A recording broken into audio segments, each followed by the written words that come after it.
السلام عليكم، شلونكم أعزائي؟ شلون الصحة؟ أهلا وسهلا بكم قناة جمال الشطارة. رجعنا اليوم فيديو جديد. فيديو اليوم هو ضمن سلسلة العناية بالأطفال. الفيديو الجاي إن شاء الله راح يكون ضمن سلسلة المقاطعة.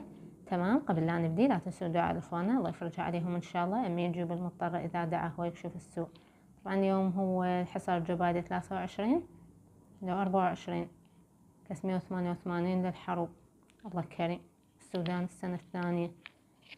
طبعا هي أيام صعبة مرة بس الله كريم راح تعدي إن شاء الله. مستحيل يظل ظلام الليل طول الوقت، لازم تطلع شمس النهار إن شاء الله. الله يفرجها.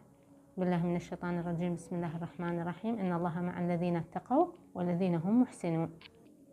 فالله ينصر إن شاء الله المسلمين على الصهاينة وأعوانهم. فيديو اليوم هو مرض اليد والقدم والفم بالأطفال وكيف نفرقه عن جدري الماء. هو مرض فيروسي يصيب الأطفال أكثر شيء جوا 5 سنوات، الأقل من 10 سنوات. ينتقل عن طريق الفم، أوكي، عن طريق الأكل الملوث من شخص كان مصاب، من بعد الرذاذ والحبوب. هاي الحبوب من يصير بها سوائل راح يكون بها الفيروس فيعدي. أوكي، فترة حضانة المرض هي أسبوع. يصاحبه ارتفاع بدرجة الحرارة، ممكن توصل 38 إلى 39 درجة سلسية. يبقى يوم يومين قليل يصير عندهم تقيؤ. احنا شلون راح نعرفه؟ من الحبوب اللي راح تصير. هي راح تبدي حبوب بالفم وراح عادي هاي تتحول لقرح، ماشي. باليد بالقدم ما تتحول عادة قرح. اكو اطفال ممكن يصير عندهم اسفل الظهر خلفية الطفل، ممكن عادي هذا ويا المرض يصير. بعد طبعا التشخيص هو عن طريق الأعراض بدون تحليل، أوكي.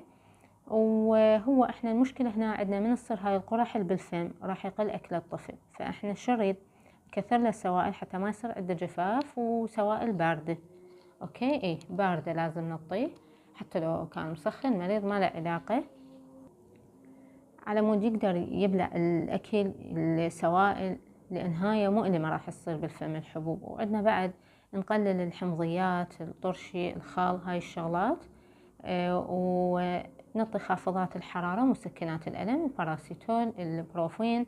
هو الطبيب راح يرتب لكم الجرعة مالتها، لو هاد نعطيه مو اثنينهن سوا، على مود نقلل السخونة إذا كانت حرارته مرتفعة، ونقلل الألم بالفم. يبقى إذا الطفل ما يقدر ياكل ممكن نعطيه سبراي، هذا البخاخ المخدر ليدوكاين زايلوكاين، تمام، على مود يقلل الألم، يخدر الفم مالته. وعادي هاي مضمضة بماي وملح، ماي وشيب إذا الطفل يعرف يتمضمض، على مود يسرع عملية استشفاء التقرحات اللي بالفم، ماشي. طبعا هو هسه احنا ليش نقول هو يشبه جدري الماء؟ هواي ناس يجون هذا الطفل صار عنده حبوب، شافوا بإيده وشافوا بالفم، قالوا هذا الطفل ممكن عنده جدري الماء، تمام. أنا أسألهم رجله صار بيها؟ لأن جسمه ما بي. يقولون ايه برجلك هي هذا غير مرض، هذا مو جدري الماء، هذا مرض اليد والقدم والفم، تمام. هذا مرض فيروسي ثاني أصلا، وهذا يعتبر بسيط، ماشي. بس ممكن تصير مضاعفات، اوكي ممكن تصير، بس هو بالنسبة لجدري الماء ذاك حرارة عالية، ذاك الحبوب كامل الجسم، والحبوب متعددة بينما هنا الحب نفسيته تقريبا. ممكن اللي يصير خلفية الطفل ممكن يصير بماي، لذلك مرات الأهل يشتبهون بيخاف انه جدري ماء، وبالفم هو هم ينفجر ويصير على شكل تقرحات، اوكي. هو ينتشر بفترة الصيف، شافوها بداية الخريف. أنا جاي أشوف هسه عندنا يعني أكثر صارت، تمام. هو قلنا مرض بسيط، بس هل تصير مضاعفات؟ إيه تصير ونادرة، اللي هي التهاب السحايا الغير بكتيري فيروسي، التهاب ممكن عضلة القلب، التهاب الأعصاب، ذات الرئة، يعني هن ذن الأعراض والمضاعفات اللي يسويها. إن شاء الله صحة وعافية سلامة للجميع. باي باي، الله يعافيك.